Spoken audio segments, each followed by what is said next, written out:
The Galactic Empire considered Earth a minor, backwater planet, useful for its resources, amusing for its primitive culture, but ultimately insignificant. However, when a routine patrol of the Empire's peacekeepers on a distant colony world mistakenly gunned down a human child in broad daylight, they did not realize they had just doomed themselves. The child, Aiden Carter, was not a soldier, not a threat.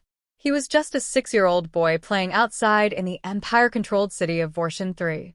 His mother, a diplomat, screamed as plasma rounds tore through Aiden's small body.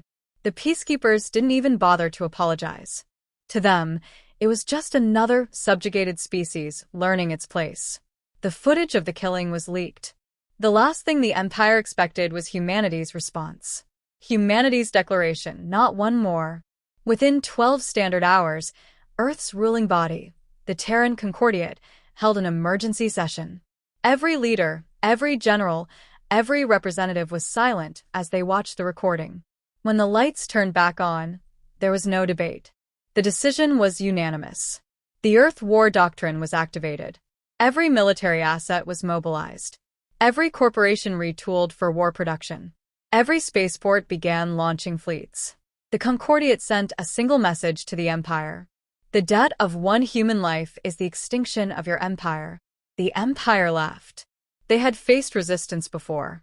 They had crushed rebellions for millennia. To them, humans were just another primitive species barking louder than they could bite. But they had no idea what was coming.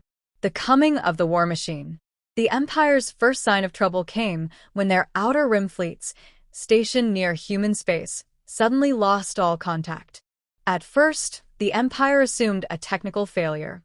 Then, distress signals flooded in.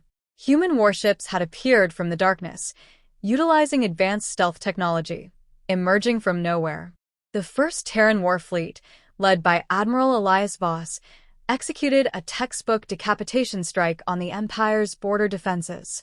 The orbital shipyards of Carthos IV were reduced to molten wreckage in a matter of hours. Every Imperial garrison world along the Epsilon line fell without a single survivor. The humans were not capturing territory. They were erasing it. The fear sets in. The Empire had always ruled through fear. Their vast fleets, their towering dreadnoughts, their planet-cracking weapons, these had always kept their subjects obedient. But now, for the first time in its history, the Empire was afraid. The humans did not fight like any other species. They did not fight for conquest, resources, or political gain. They fought for one thing: vengeance. Human shock troops, the infamous Black Talons, wore no insignia, no names. They moved like shadows, infiltrating Imperial worlds and executing every official who had ever ordered violence against humanity. No trials. No prisoners. No mercy. Entire fleets burned in the void, their crews suffocating as humans disabled life support instead of simply destroying the ships. They wanted the Empire to feel terror. The capital burns. The Empire's ruling world, Philos, was once considered the jewel of civilization. Towering spires, shimmering lights, and an endless sky of starships. It had never been invaded in 10,000 years. Until now. The Terran Third Fleet entered orbit, ignoring the desperate pleas for negotiation. The orbital bombardment lasted 3 days. The night sky turned to fire. Imperial nobles watched in horror as the humans did not aim for strategic targets. They aimed for population centers. The Empire had killed a child. Now humanity would kill billions.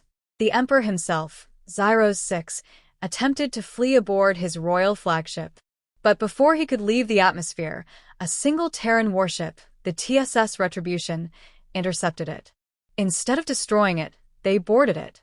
Zyros VI was dragged from his throne and broadcast live to every Imperial world.